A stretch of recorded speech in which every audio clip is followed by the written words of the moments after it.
तो दुनिया में 7 बड़े महाद्वीप हैं, जिसमें सबसे बड़ा एशिया और नंबर 2 पर Africa, number 3 north America, number 4 south America, number 5 पर यूरोप है और नंबर 6 पर एंटार्क्टिका और नंबर 7 पर ऑस्ट्रेलियन कॉन्टिनेंट आता है। दुनिया के सबसे बड़े कॉन्टिनेंट एशिया। आज हम एशिया को जानेंगे। एशिया में कितने देश हैं और उन देशों में डेमोग्राफिकल और ज्योग्राफिकल कंडीशन क्या है और किस देश में किस धर्म को मानने वालों की आबादी रहती है। तो चलिए वीडियो शुरू करते हैं। शुरुआत करते हैं इंडिया से। इंडिया में हिंदू लोगों की आबादी ज़्यादा है और इंडिया के और चाइना के बीच नेपाल, जिसमें भी हिंदू लोगों की आबादी ज़्यादा है। चाइना में किसी धर्म को फॉलो ना करने वालों की आबादी ज़्यादा है। भूटान में बुद्धिस्ट लोग रहते हैं जो महात्मा बुद्ध को मानते हैं और श्रीलंका में भी बुद्धिस्ट लोग रहते हैं। बांग्लादेश में मुस्लिम की आबादी ज़्यादा है। म्यांमार में बुद्धिस्ट लोग ज़्यादा रहते हैं। थाईलैंड भी बुद्धिस्ट कंट्री है। लाओस भी बुद्धिस्ट कंट्री है। कंबोडिया भी बुद्धिस्ट कंट्री है। वियतनाम भी बुद्धिस्ट कंट्री है।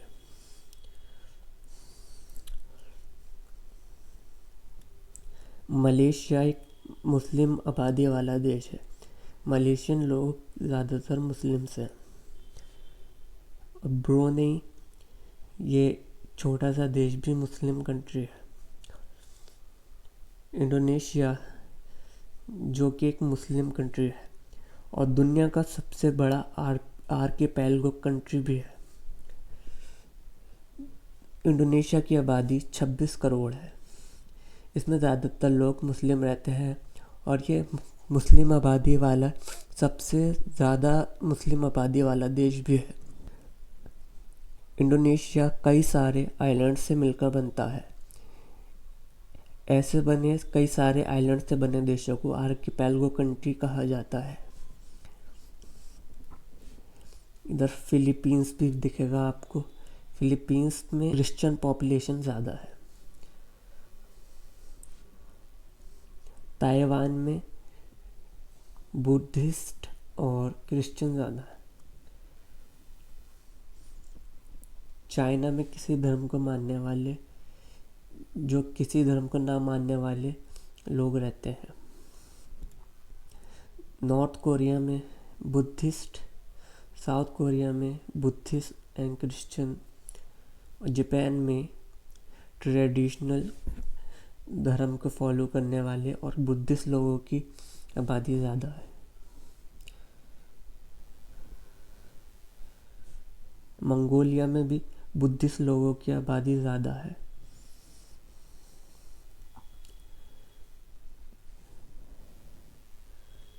तो सेंट्रल एशिया की तरफ बढ़ेंगे।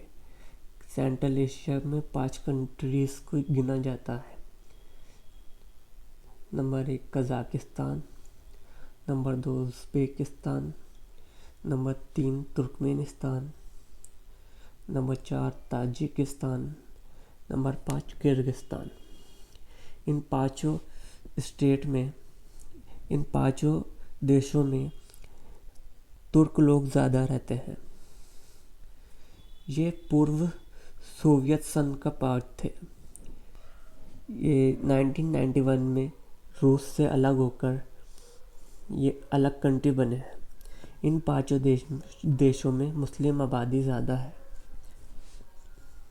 और ये इन सेंट्रल एशियन कंट्रीज़ में प्राकृतिक एलिमेंट्स भी ज़्यादा देखने को मिलेगा। अफ़गानिस्तान में पश्तून लोग ज़्यादा रहते हैं और ये भी मुस्लिम कंट्री है। पाकिस्तान में भी मुस्लिम लोग ज़्यादा रहते हैं। मालदीव्स में भी मुस्लिम लोग ज़्यादा रहते हैं। अज़रबैजान, ये इधर शिया तुर्क लोग रहते हैं। आर्मेनिया एक क्रिश्चियन कंट्री है। उसके बाद टर्की में भी टर्क रहते हैं। टर्की में भी तुर्कों की आबादी ज़्यादा है। नॉर्दर्न साइप्रस में मुस्लिम आबादी ज़्यादा है और सदर्न साइप्रस में क्रिश्चियन ज़्यादा है। टर्की ने इसके नॉर्थ हिस्से पर कब्जा कर इसे 2 देशों में बांट दिया था, नॉर्थ और साउथ। नॉर्थ में मुस्लिम रहते हैं और साउथ में क्रिश्चियन। उसके बाद सीरिया में भी मुस्लिम लोग ज़्यादा रहते हैं। इराक में भी मुस्लिम आबादी ज़्यादा है। जॉर्डन भी मुस्लिम कंट्री है।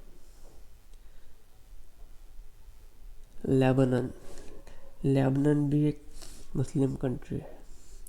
इज़राइल, ये एक यहूदी देश है। इजिप्ट का आधे से ज़्यादा भाग अफ्रीका में आता है और कुछ भाग एशिया में भी आता है। और इजिप्ट के बीच में से बहती है सुएज़ कैनाल, जिसमें से विश्व का बड़ा ट्रेड होता है।